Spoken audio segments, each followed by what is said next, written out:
నమస్కారం సార్. నమస్తే. సార్, కేంద్రంలో లోక్సభ స్పీకర్ కోసం ఎలక్షన్స్ జరుగుతున్నాయి కదా, మరి ఏపీలో జగన్మోహన్ రెడ్డి గారు బీజేపీకి మద్దతు ఇస్తారా లేదా అని ఒక చర్చకైతే దారితీసింది సార్. మరి ఆయన మద్దతు ఇచ్చే అవకాశం ఏమన్నా ఉందా సార్?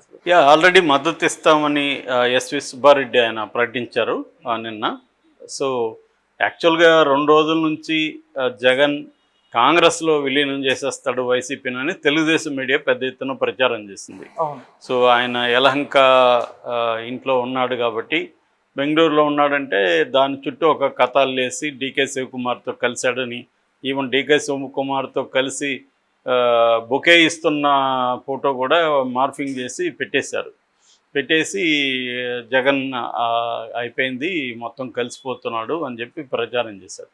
కానీ దాన్ని దెబ్బ కొడుతూ నిన్న ఈవెనింగ్కే జగన్ బీజేపీకి మద్దతు ఇస్తున్నట్టుగా ప్రకటించారు.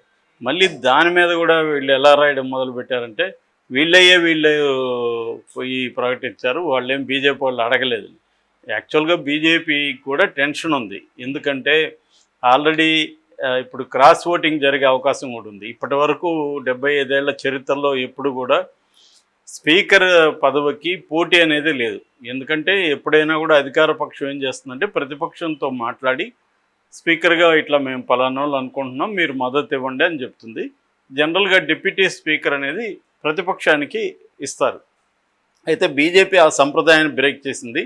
లాస్ట్ 17th లోక్సభ దీంట్లో అసలు డిప్యూటీ స్పీకర్ లేకుండానే లాగించేసింది బీజేపీ.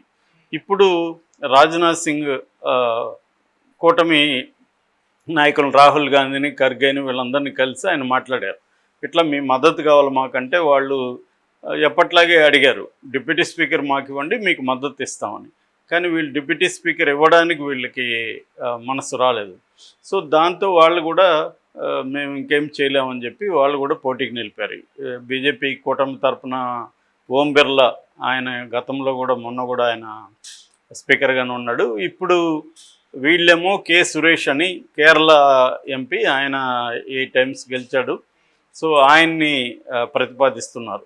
ఇప్పుడు ఏమవుతుందంటే ఎవరైనా కానీ బీజేపీ కూటమిలో ఉన్న వాళ్ళు అటుపక్క ఆ స్పీకర్కి సురేష్కి కానీ వేస్తే వీళ్ళు సూపులో పడతారు. అందుకని ఇప్పుడు బీజేపీ కూడా ఎందుకన్నా మంచిదని మ్యాక్సిమం ఎమ్మెల్యే ఎంపీల మద్దతు కోరుకుంటుంది. అందుకని వాళ్ళు తటస్థంగా ఈ 2 కూటములకి చెందని వాళ్ళనందరం కూడా ఫోన్లు చేసి అడుగుతున్నారు మద్దతు ఇవ్వమని. అలాగే వైసీపీని కూడా వాళ్ళు అడిగితే వైసీపీ మద్దతు ఇస్తామని చెప్పింది. ఎందుకంటే నేను నిన్న కూడా అనలైజ్ చేశాను, వైసీపీ కాంగ్రెస్తో పోయే అవకాశాలు లేవని నిన్న కూడా అనలైజ్ చేశాను. ఎందుకంటే కాంగ్రెస్తో ఇప్పటికిప్పుడు పోవాల్సిన అవసరం జగన్కి ఏముంది? కాంగ్రెస్ అధికారంలో లేదు, ఇక్కడ స్టేట్లో 2% కూడా రాలేదు. కాంగ్రెస్లోకి జగన్ ఎందుకు వెళ్తాడు అంటే, బ్రెయిన్ బుర్రుండేవాడు ఎవడైనా అది రాస్తాడా అంటే, ఏదో ఒకటి రాసేసి జగన్ని ఇది చేద్దాం అనేది తప్ప ఇది నమ్ముతారా లేదనేది కూడా మీడియాకి లేకుండా పోయింది. వెరీ కామన్ సెన్స్ అదే అంటారు, బ్రెయిన్ మోకాళ్ళ లేకుండా అరికాల్లో ఉన్నా కూడా అది నమ్మరు ఎవరు. మినిమం పాలిటిక్స్ తెలిసినోడు ఎవడు కూడా నమ్మడు. ఖచ్చితంగా జగన్ బీజేపీ అవసరం జగన్కు ఉంది, జగన్ అవసరం బీజేపీకి కూడా ఉంది. ఇక్కడ జగనే పోయి ప్రాకులాడుతున్నట్టు వీళ్ళు చెప్తున్నారు. జగన్ ఖచ్చితంగా ప్రాకులాడతాడు, ఎందుకంటే జగన్కు అవసరం ఉంది, నో డౌట్. అది అట్ ద సేమ్ టైం బీజేపీకి కూడా అవసరం ఉంది. బీజేపీ మరి మద్దతు ఇస్తే మాకు వద్దని చెప్పొచ్చుగా. ఎందుకు? మేము ఆల్రెడీ తెలుగుదేశంతో మీ రాష్ట్రంలో మేము పొత్తు పెట్టుకున్నాం, మీరేమో అక్కడ తెలుగుదేశానికి యాంటీగా పోటీ చేశారు కూటమికి, మేము మద్దతు మేము ఎలా తీసుకుంటామని బీజేపీ అనాలిగా. అంత మోరల్ యాంగిల్లో మాట్లాడితే సో బీజేపీ ఎందుకు అనట్లేదు? ఇక్కడ ఎవడికి మోరల్స్ లేవు ఇక్కడ, కానీ మాకు మాత్రం వాడికే మోరల్స్ లేవు అని ప్రతి ఒక్కడు ఎత్తి చూపుతూ ఉంటాడు. ఇది సమస్య ఇక్కడ. తెలుగుదేశం మీడియాలో ఇదే ప్రాబ్లం. వీళ్ళు మోరల్స్ బోధిస్తూ ఉంటారు. ఒరే బాబు, మాకు వాడు ఉపేంద్ర చెప్పినట్టు చెప్పాలి వీళ్ళు. నాకు బుద్ధి లేదు, నీకు బుద్ధి లేదు, నేను ఎదవని నువ్వు ఎదవ అనేది ఉపేంద్ర సినిమాలో డైలాగు. దాన్ని మన పూరి జగన్నాథ్ కాపీ కొట్టి సినిమాలు తీశాడు. ఇది ఉపేంద్ర ఎప్పుడో తరలేని హనుమ కానీ సినిమా ఫస్ట్ సినిమాలోనే ఈ డైలాగ్ ఉంటుంది. నువ్వు ఎదవ, నేను ఎదవరా, నువ్వు నాకు బోధించే హక్కు లేదు, నేను నీకు బోధించే హక్కు లేదు. ఇవాళ సొసైటీ కూడా అదే. ఈవెన్ మనుషులుగా అట్లాగే ఉన్నాం అందరం. మనం ఎవరికి బోధించే హక్కు ఎవరికి లేకుండా పోయింది. అలాగే ఇంకా పొలిటికల్ పార్టీలకైతే అసలు లేదు, వాళ్ళకి మోరల్స్ అనేవి లేవు. అందుకని ఒక పార్టీలో గెలుస్తా కానీ ఇంకో పార్టీలకు జంపు. వాళ్ళు ఏ పార్టీ నుంచి వచ్చినా అందరూ చేర్చుకుంటున్నారు. కాబట్టి ఇక్కడ ఎవడికి సిద్ధాంత నిబద్ధత కమిట్మెంటు ఇటువంటి ఇవన్నీ బూత్ పదాలు అయిపోయినాయి ఇవాళ. సో కాబట్టి జగన్ తన అవసరాల రీత్యా జగన్ అక్కడికి వెళ్తాడు, బీజేపీ అవసరాల రీత్యా జగన్ని తీసుకుంటుంది. తెలుగుదేశం అవసరాల రీత్యానే కదా బీజేపీ దగ్గరికి వెళ్ళింది. తెలుగుదేశం ఉన్న సిద్ధాంత దీంతో వెళ్ళిందా? పవన్ కళ్యాణ్ ఉన్న సిద్ధాంతం దీంతో వెళ్ళాడా? పవన్ కళ్యాణ్ హిస్టరీ చూస్తే ఆయన కమ్యూనిస్టుల దగ్గర నుంచి ఆయన కలవని పార్టీలో లేదు, ఒక వైసీపీ తప్ప. మరి ఆయనకేం సిద్ధాంతం పెట్టింది? ఎవరికి ఇక్కడ సిద్ధాంతాలు లేవు, విలువలు లేవు, అధికారము, గెలుపు, ఓటమి ఇంతే ఉన్నాయి. కాబట్టి మనం వాటిని విశ్లేషించాలి తప్ప ఇక్కడ మోరల్ యాంగిల్ అప్లై చేసి ఫలానోడికి మోరల్స్ లేవు, ఇంకొకటి మోరల్స్ ఉందని మాట్లాడడం మన అజ్ఞానం తప్ప అంతకంటే ఏం లేదు. ఇక్కడ ఎవరికి మోరల్స్ లేవు, జగన్కి మాత్రమే మోరల్స్ లేవంటే అనేవాడికి మోరల్స్ ఉన్నాయనేది ఆలోచిస్తే తెలిసిపోతుంది వాడికి కూడా లేవని. కాబట్టి ఈరోజు కూడా నేను ఆంధ్రజ్యోతిలో చూసా, ప్రాకులాడుతాను వీళ్ళే పోయి మద్దతు ఇస్తున్నారు. లాస్ట్ టైం తెలుగుదేశం కూడా అడక్కని మద్దతు లేవులా, తెలుగుదేశంతో వ్యతిరేకంగా ఉంది బీజేపీ ఒక పక్క వైసీపీతో ఉంటే తెలుగుదేశం ఎందుకు పరుగులెత్తి మరీ మద్దతు ఇచ్చింది? తెలుగుదేశం నుంచి ఎందుకు నలుగురిని పంపించాడు చంద్రబాబు? సో క్లియర్గా ఏమంటే ఎవరికైనా చంద్రబాబుకి గెలవాలనే కోరిక, దాంతో ఎవడిని గెలవాలనుకున్నా ఆయన కలుస్తాడు. జగన్కి అదే పరిస్థితి. చంద్రబాబుకి కేసుల భయం ఉంది, జగన్కి కేసుల భయం ఉంది. ఎందుకంటే బీజేపీ స్ట్రాటజీ ప్రతిపక్షాల మీద, మిత్రపక్షాల మీద, అందరి మీద కేసులు పెట్టి వాళ్ళని కంట్రోల్ చేయడానికి బీజేపీ ట్రై చేస్తుంది.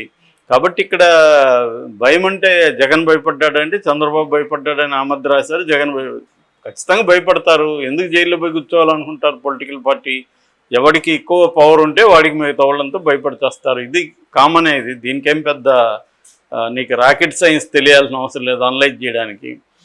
నీ దగ్గర పవర్ ఉంటే నేను నీకు భయపడాలి, భయపడకపోతే జైలుకి వెళ్తావు. ఈ రెండు ఆప్షన్లో ఏది ఎంచుకుంటారు? భయపడమే ఎంచుకుంటారు. ఎందుకులే మనం జైల్లో పోయి బాధలు పడాలి. సో ఇప్పుడు జైలుకి పోతే ఏంటి, జైలుకి పోవడానికన్నా నేను రెడీ, అటువంటి వ్యవహారాలు పైకి ఎన్ని చెప్పినా ఇవాళ ఎవరు పోయి జైల్లో కూర్చోవాలని ఎవరు అనుకోరు. సో కాబట్టి సరెండర్ అవ్వడానికి ట్రై చేస్తాడు. ఇప్పుడు కేసీఆర్ ట్రై చేయలేదా బీజేపీతో? తన కూతురు అక్కడ ఉంది కాబట్టి ఆమెను నడిపించుకోవడానికి రకరకాలు ట్రై చేశాడు. కానీ అక్కడ బీజేపీ ఒప్పుకోవట్లేదు. ఎందుకంటే బీజేపీ అవసరాలకి కేసీఆర్ అవసరం లేదు ఇక్కడ.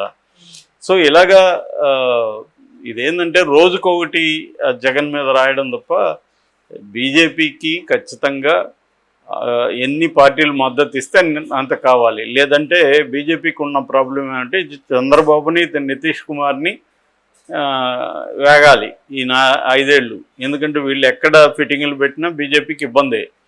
సో ఎందుకంటే వీళ్ళిద్దరికి కలిసి 28 సీట్లు ఉన్నాయి.